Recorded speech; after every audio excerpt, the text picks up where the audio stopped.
Introduce Michal Valko from INRIA, among other things, as well as some stealth startups, and he'll be talking about many things, llamas as well, I think. But it's basically LLM alignment, mirror descent, and proximal methods. Very good, thank you. Thanks, Johan. So yeah, this is Nash and Nemirovski walking into the bar in Cambridge, selling it here, and this is llamas in a Cambridge bar. So let's see if it works the same way here. So if you came to my 3-hour tutorial on Tuesday, so there will be nothing like that.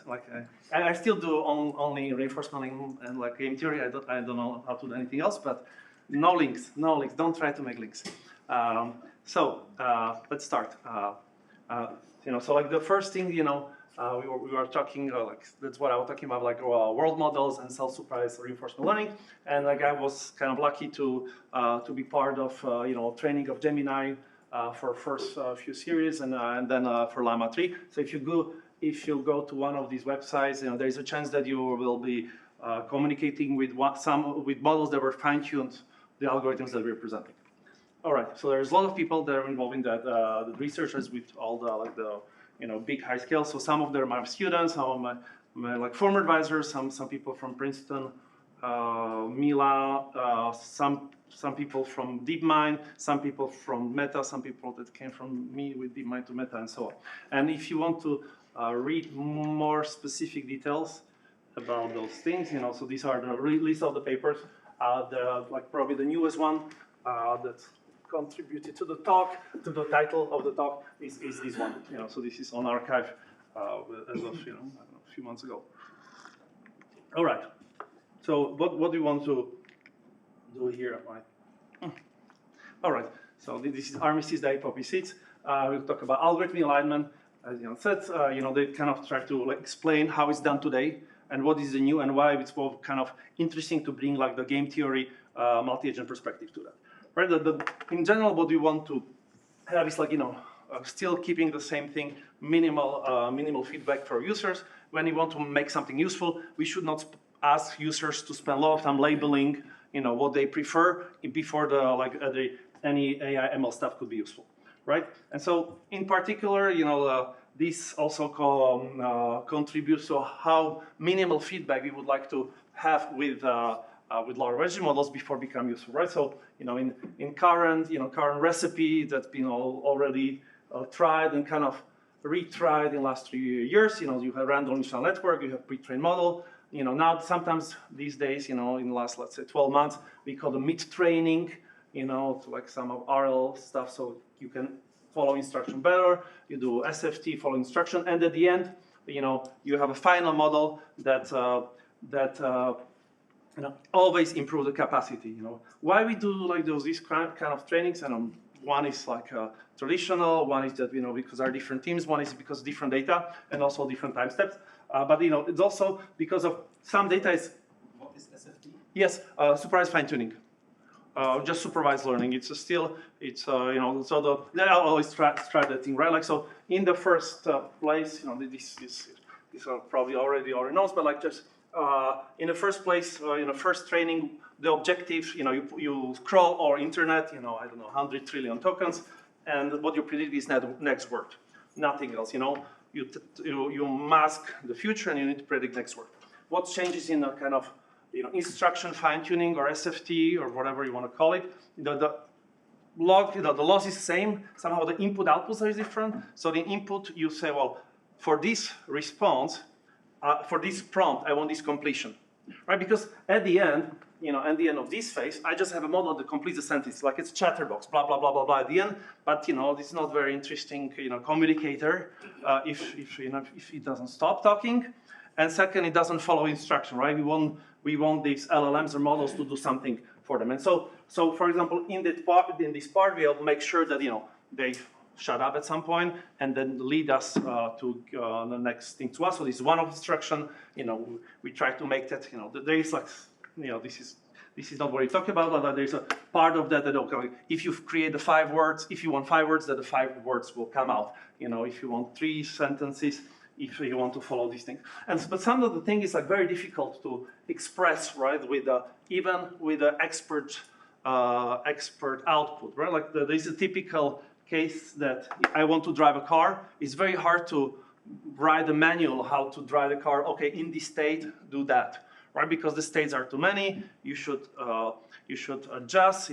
It's very difficult to have like the instruction that okay, drive too far, don't break the rules. In this country, work like drive on the other side.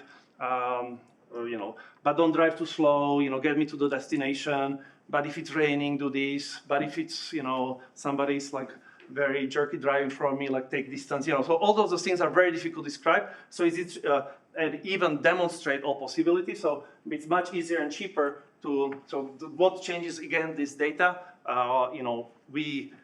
For example, we take this model that can follow instruction. We generate multiple completions for one prompt, and what things out. Then we ask users which one of these ones you prefer, and we hope that user will train them and pay them, I don't know, a few hundred millions to make this comparison. Well, make it, better, but also not sexist, not racist, not a financial advisor, not a doctor. In Sparrow we had 20 of these. What the doctor should not be, what the LLM should not be, right? So what we kind of have, like we have a model, and we'll make it nicer, human-looking face behind the stuff that we don't really understand. So the thing is that even those, asking for humans, it's possible. It's still very slow. So instead of just, and we did that in DeepMind as the first thing, instead of just always asking humans, we ask, tens of millions questions to humans, but then we train the model of how humans would decide what is better or not, right? So before we take prompt to responses, ask humans which one is better. From this data, we create a reward model, so it's a different model, usually always the same transformer, that you can put any input and output that tells you the score. And so since the original data is two or more multiple outputs and the comparison, we would like to make it like a reward from some positive number. And so we train this model to, for example, according to some kind of reward model.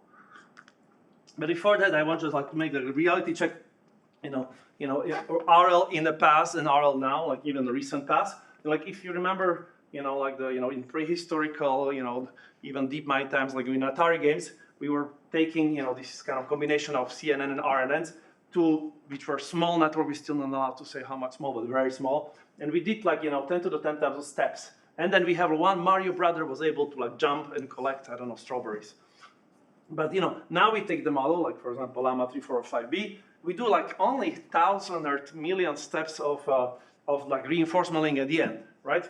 So it's not so we do much bigger network and many less steps, right? So there is not that much that we can do, right? Like we can kind of completely forget any tabula rasa behavior which comes from the beginning, right? So we should be kind of careful, to make the most out of juice of their data. So we need to, first do big part of pre-training, and another, encode some biases, or as the purpose of this kind of workshop is, use the self-learning, self-training that you are able to generate kind of more and more data.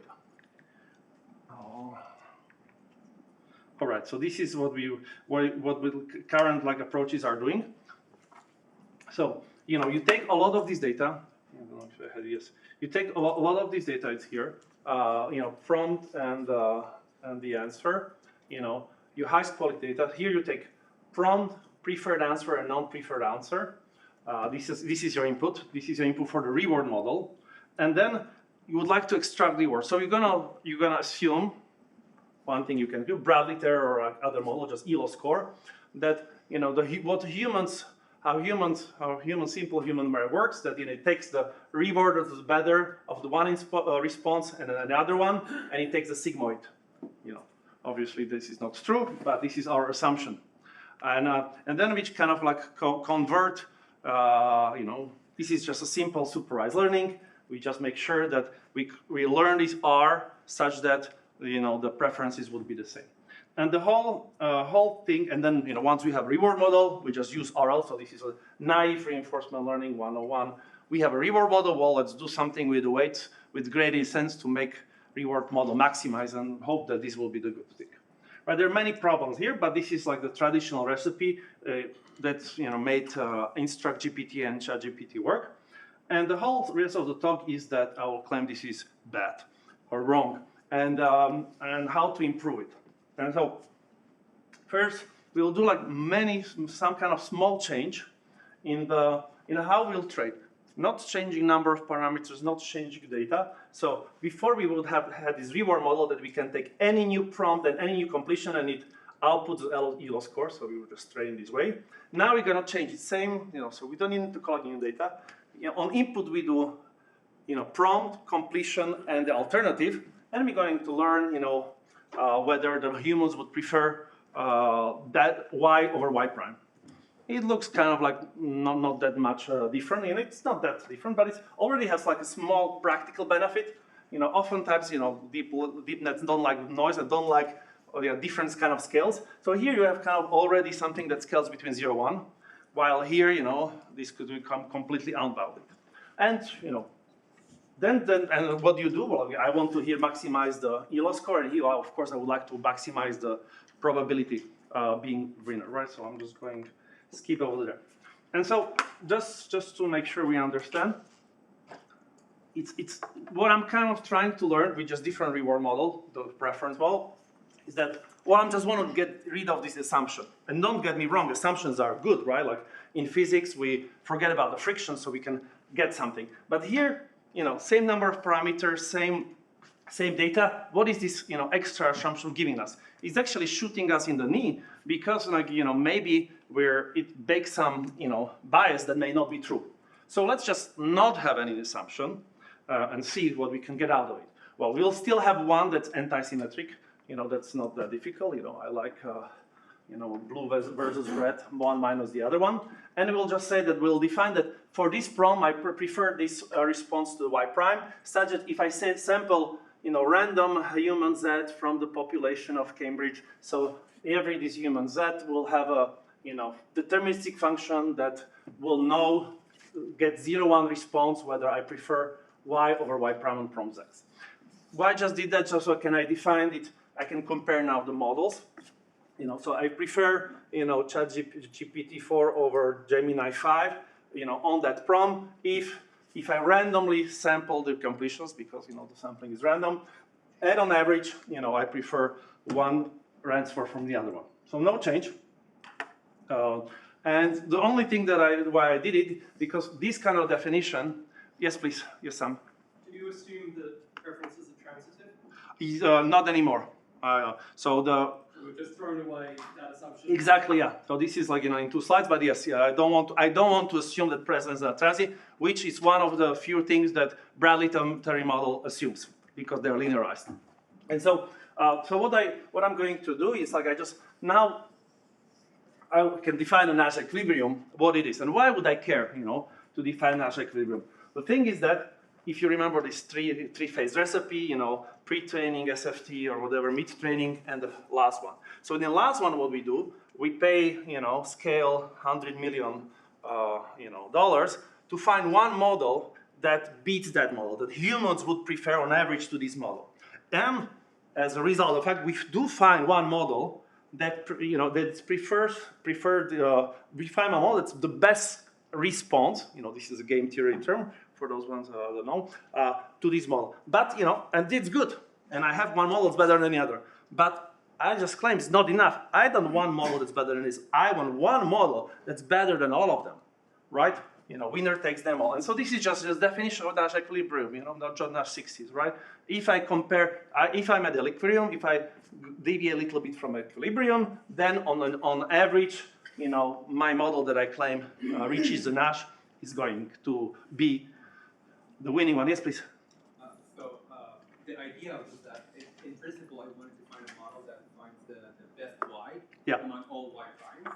Yeah. But now that's intractable. So then we find 2 models and then let them compete and find the equilibrium. Yeah, and I would try to go to minimize the exploitability gap as much as possible. So once I find like the one, if I manage to find thing, there could be multiple equilibrium and stuff like. But if I find the one that I have, then other models, if I compare to this one, on average, they're not better. But I mean, why do you assume that it's like a two-person game?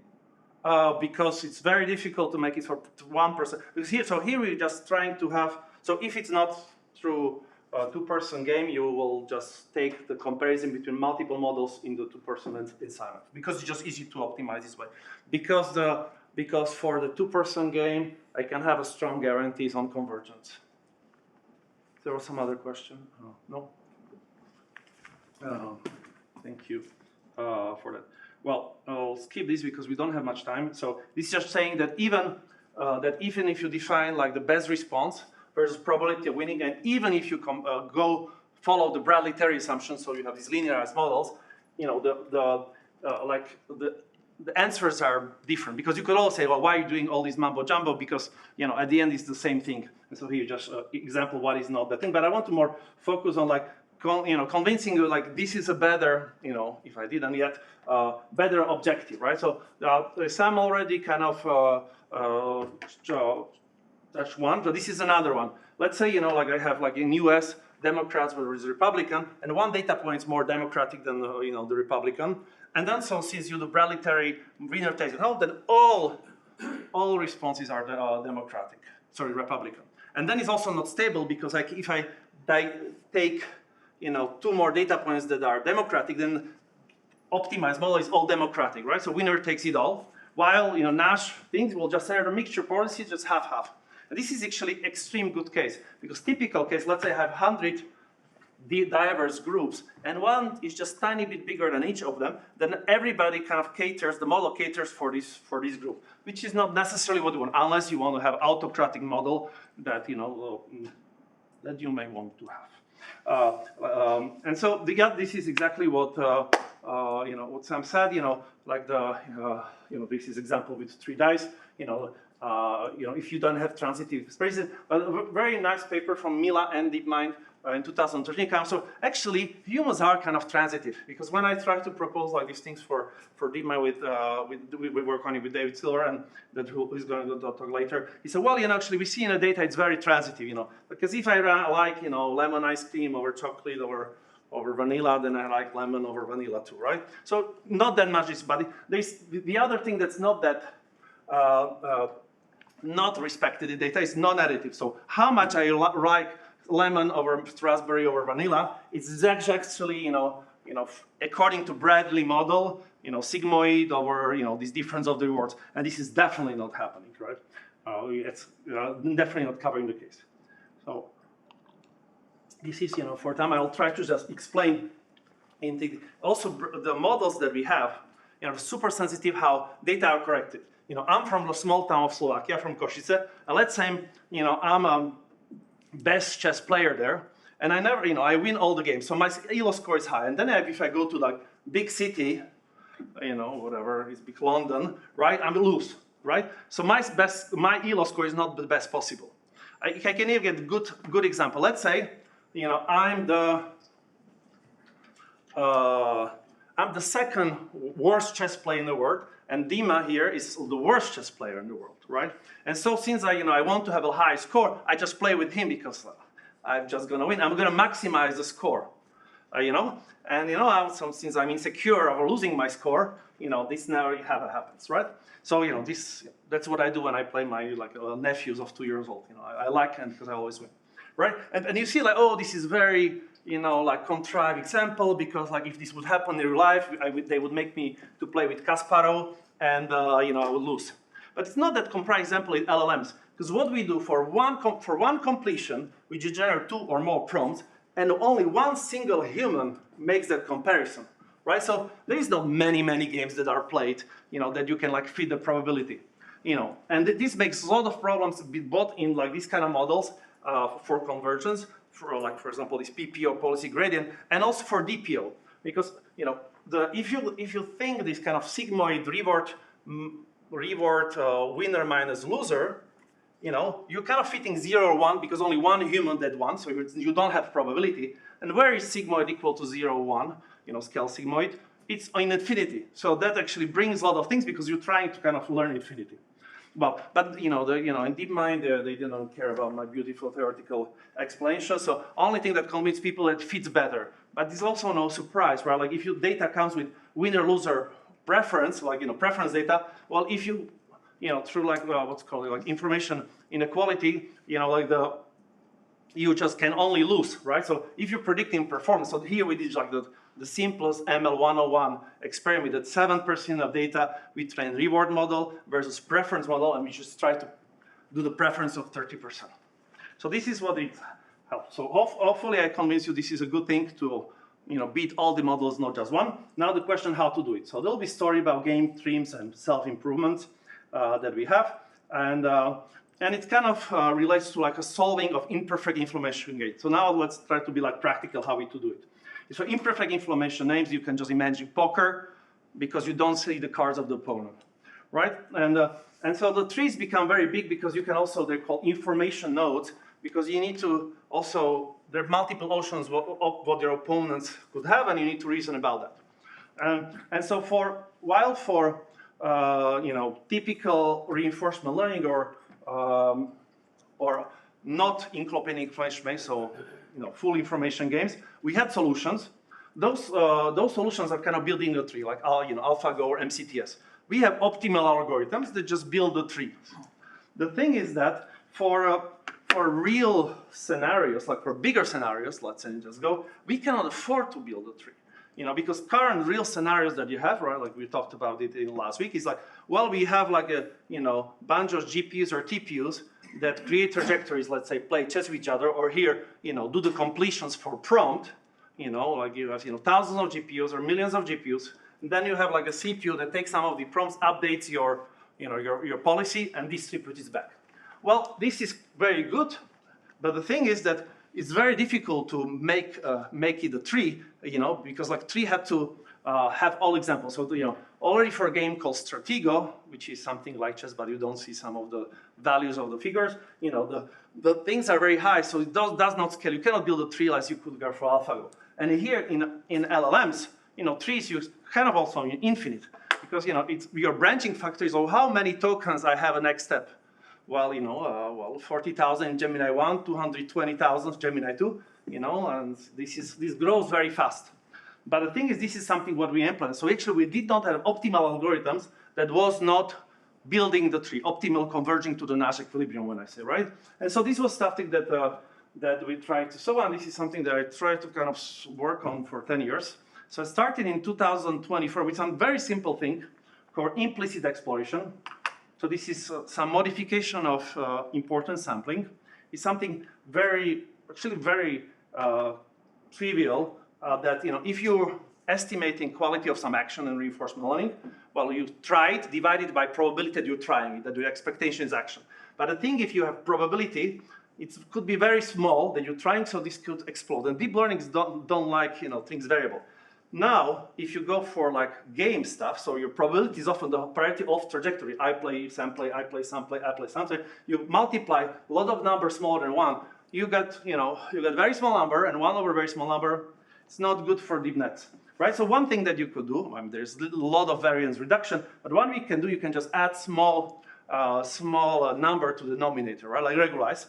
But for a completely different problem, I call it implicit exploration. So the stop things that it's like the probability of the loss divided by probability observing by something, and we were able to prove some convergence guarantee for that. And then actually for one talk I was trying to make like a colloquium, and I realized that in all my life what I did, I only just found a fraction and add little sigma to it, right? So reach level score, you take like the reach level scores in matrix, add stuff for kernel bandits. That's called neural cadre bandits. For spectral bandits, the regular graph cuts, right? So the only thing that I brought to science is just like when I saw the fraction, I add plus gamma. So if I die, though I want to have this obituary that Valko died in 2000. He saw a fraction, he just add lambda. This is all that I present today, and it's and with some flaw on it. Okay, so we work on it for different problems. A lot of people build on it. So Christian Korf from NYU He did a special regularized that works for the games.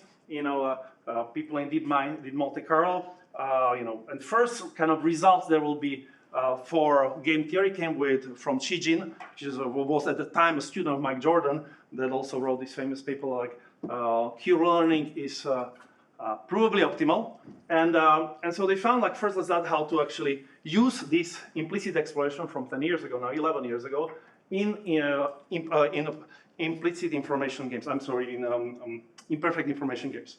And so, we actually looked at it and we tried to see like, well, how do we actually make it work also for LLMs? And there was kind of the open problem to do it, and this is the problem that we solved. But it was not optimal. It was square root. I mean, for the like a Nash equilibrium conversion, square root of number of states optimal, away from optimal. But square root of 10 to the 10,000 is still a very big number. So even that, like in DeepMind, we published a very nice Twitter post, as we like to do. It was not something that we could use. So we go back to work, and but in real time, like this algorithm was used first in Stratego. Maybe you heard about like on the algorithms that's beating not the first champion, but like the first European champion in Stratego. And then other people follow out on our ideas to just have the algorithm and trajectories, right? This is the thing I just want to. We knew optimal algorithms. We just didn't know optimal algorithms that only somehow use only replay buffer. So you can also think of differently. It's still algorithm on the tree, but you only do computations of the trajectories that you only took. So you can really replay buffer. While the previous algorithm will draw a tree and did computation all the tree, because they try to see if, some kind of reason, if I take this action, what would have happened? And people in by Shijin, they created things like, oh, if you just tree just once, then you can regularize the policy such that, such that it's optimal. But the thing is, you cannot even draw the tree once because it's just huge, right? So what we're kind of trying to do, we try to see, well, we're playing a, adversarial game. So if in optimum, our opponent is adversary, right? They need to know the tree, right? As if they play optimally. So I can estimate the tree by the way how the other person plays.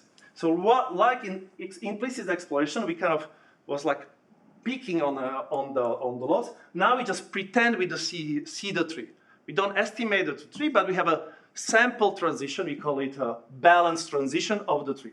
And so that's why it makes us to have these secret sauce, and then we claim the victory.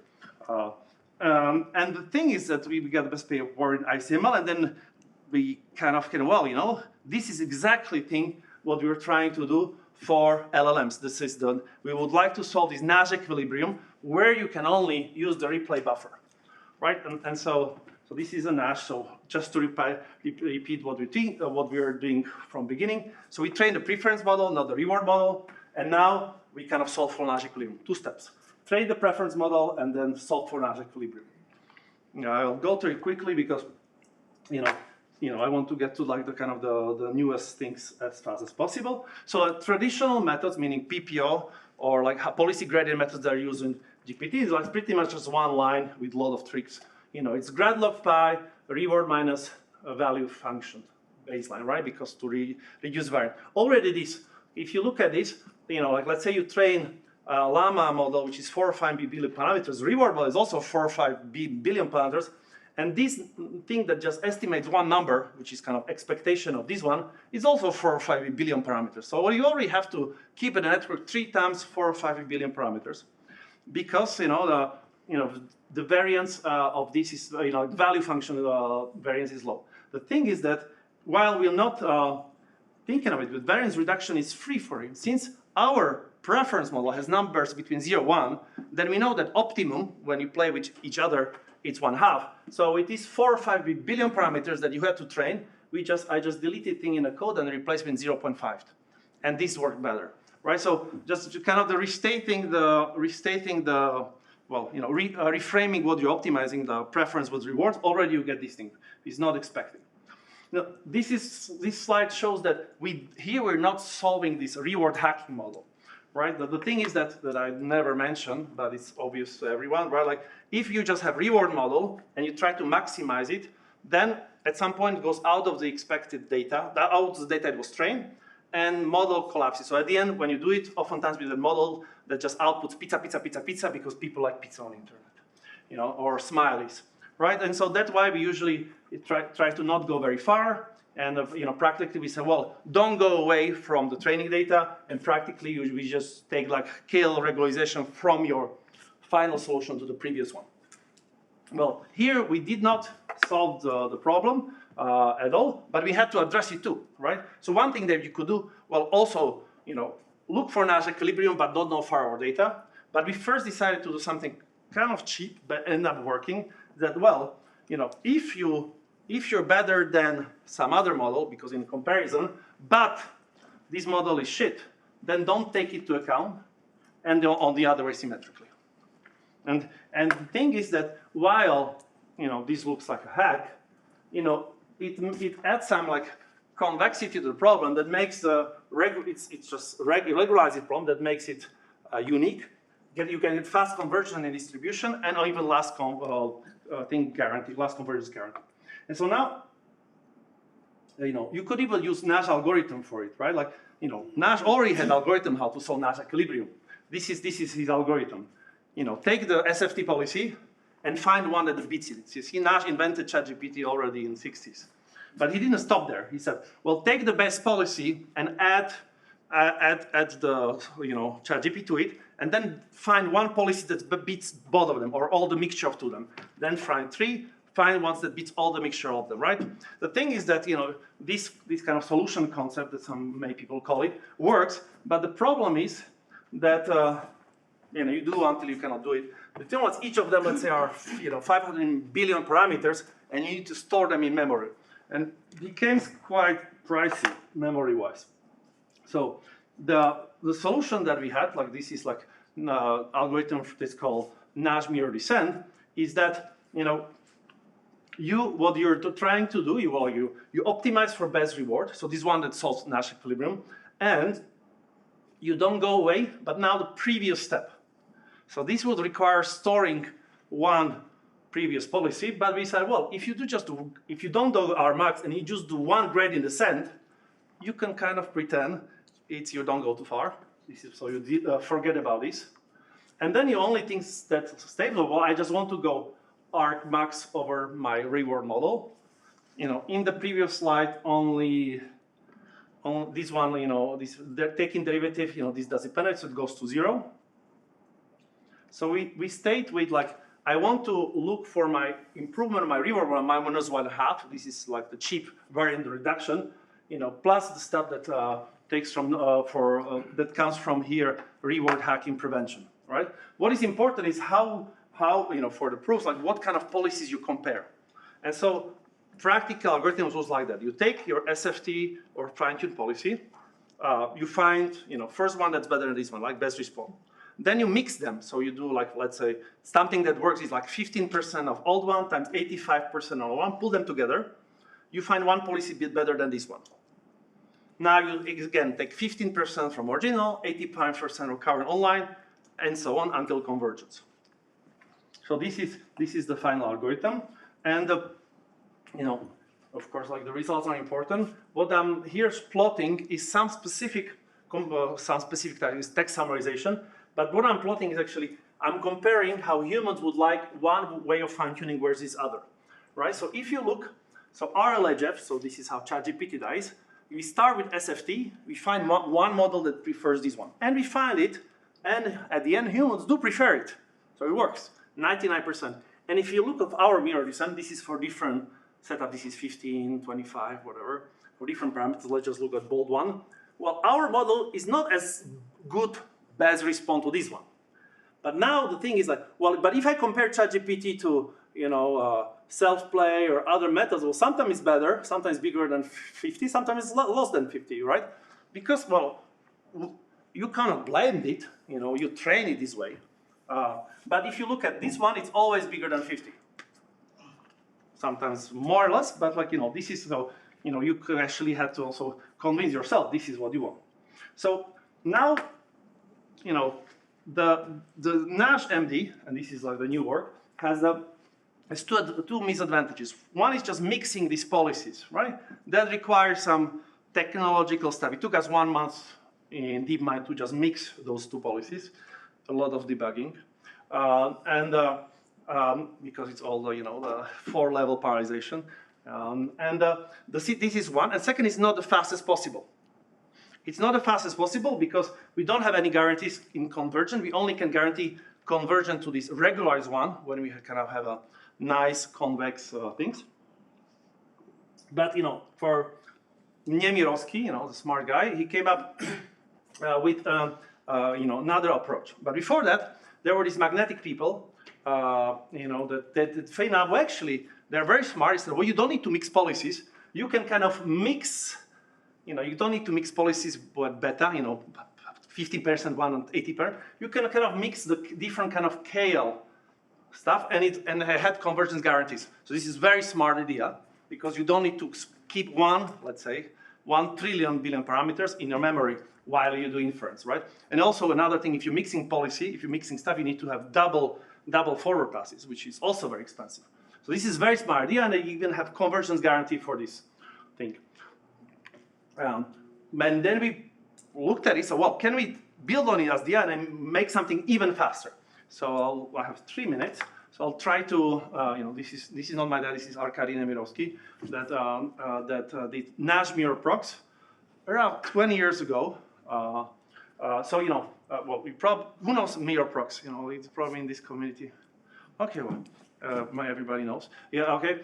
So the thing is that how do I explain it fast? Look, if you do like mirror descent, it's kind of you're playing a rock, paper, scissors with the old version of yourself, right? That's why sometimes it's difficult to have guarantees because like this person played rock, so I just play scissors, or I play scissors, I lock, right? So at the end, it's not very fast, but if I average all the policies, you get the optimal one, which is just play randomly, right? You could do faster if you don't play for all the version yourself, if you play lock, paper, scissors with yourself. So you're not improving to like you from yesterday, you improve you from today. So it's like you look at the mirror and do all paper, scissors. So it's like a fictive thing, it doesn't work. So Nemirovski came and said, well, this is smart, but like I can actually kind of try to pretend that I have this half step when I do the fixed point and I find kind of myself and I improve over that. And then like the genius of Nemirovski that he found that only 2 steps are enough. That you kind of did a half step and then you update on steps. So like geometrically, there's another geometric explanation. Like you look half step gradient, it's called half gradient in fast. You learn something about the curvature there, and based on that you can do better step. So this is this is just a lambda Nemirovski algorithm from 20. Like let's solve this, and it has convergence guarantee. Well, the thing is how to actually implement this for LLM, because we already know that we want to implement this objective. The one thing is that, okay, well, let's just solve, we have 2 steps, right? Well, of course we do gradient descent, nothing else works. We didn't invent any algorithm that we could scale forever, So here we do like, all the way to convergence here, all the way to convergence here, all the way convergence here, and all the way convergence here until the problem is that, like in LLMs or like in DQN, the target changes quite a lot, right? So first we can just naively implement this thing that, well, let's just like put 1 big gradient descent and do it all over, right? We do T steps and so on. But the problem is that once we go all the way there, the things change. Like if you remember the bio thing, like the target change or DQN, the target change, deep learning don't like changing targets. So as a reinforcement learning person with with a bag of tricks, if targets change, we can kind of do something like freeze the network or an update, or do this empirical moving average. So this is kind of the main idea of our this approximation. So this while that we only perform few gradient steps, so not all the way out to convergence, each of 2 proximal steps, while the naive would prefer 1 gradient step, full gradient step, but each of the T steps, right? So we kind of flip it. So we have updates that are worse because they're kind of very noisy. We didn't go all the way, but like the target doesn't change. And so we can further like smooth those things with with other tricks that works well. And the second trick, is another thing that that since this is a zero-sum game, the stuff that the mirror descent doesn't do, it's like you compare the two picks, the winner, and improve over the winner. But there is also a loser that you can use, right? That you normally throw away. So it's a kind of a symmetric loss. So you can kind of sum the two. What's called antithetic. This is a fancy word that I should use in Cambridge, right? And you get like variance reduction. This is 1 divided square root of 2. No thing is not questioned. So here we try to show it on particular matrix game. So this is actually talks to example of some component. So here is like we take like a sigmoid over general reward, but here reward is not so if it's Bradley-Terry, the rank of this matrix is 1. If you want to be something complicated in Bradley-Terry that doesn't have Bradley-Terry assumption, you take, so I think we take 5 here. Of course, the full rank, no restriction. And so since, of course, the DPO, it's a Bradley-Terry assumption based model, doesn't work.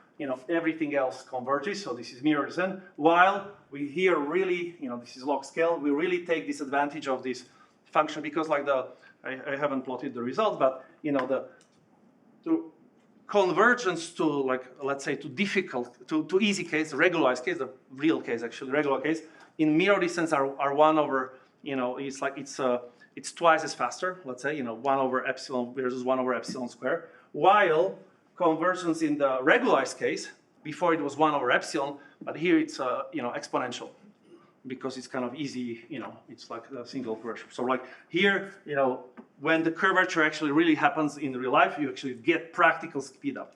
And since, like one of my former students worked in Gemma, so we also show it that it's like we fine-tune Gemma with all these algorithms for a specific set that has some instruction following coding and math. And, I'll not bore you with results. We are the best in these fine-tuned results of the Gemma 2B. So this was not tried for bigger model than 2 billion for now. Thank you very much.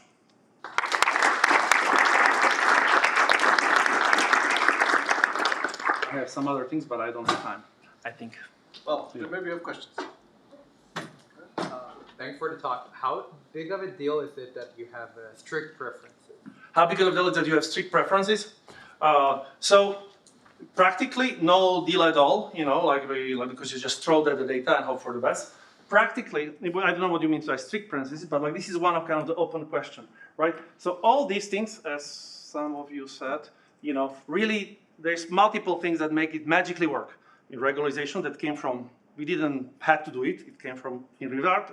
It came from like not wanting to do reward hacking. Another thing that we have kind of deterministic thing that when you choose token you actually get it, and there is like zero-sum game, right? The thing is that if you have this multi-dimensional object, right? Like you have multiple ways if I'm answering a question, is I more helpful, more honest, more harmless than this one? It's quite open, and that's like interesting thing to and it's something that we try to work on. How to define a proper objective for such a comparison? So here at the end we don't have some clear winner. We would have some kind of Pareto optimal, or one model that Pareto dominates the other, and you would like to have models on the Pareto scale that are then you could choose how helpful versus harmless you want to be, and at the same time have these fast guarantees on the top to the really good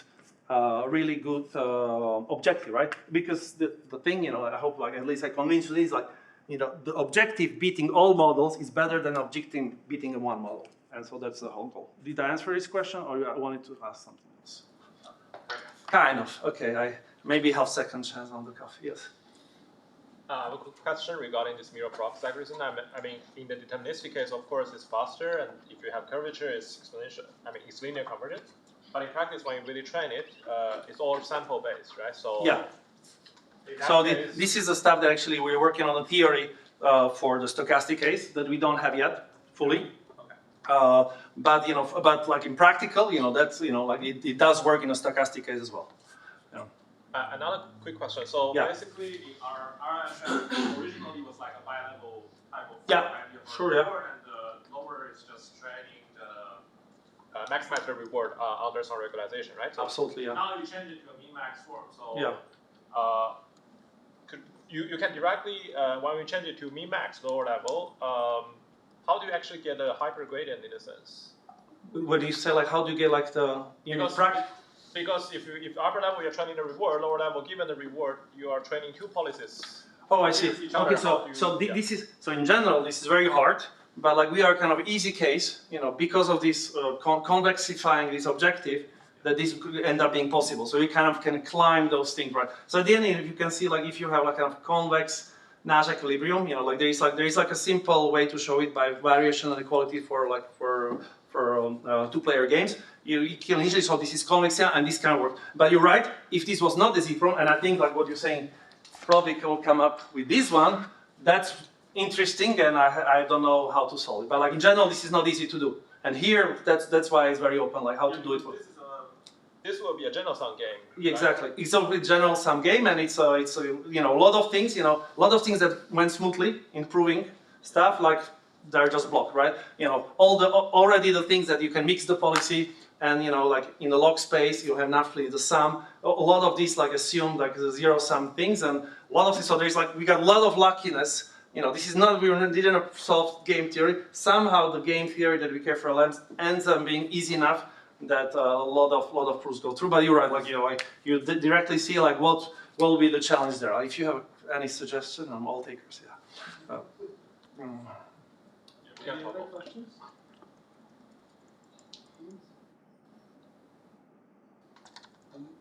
And maybe just building on that, so you could do this, but you still think you have a case where you just have one human comparing, right? And yeah. The other case would be where you have many.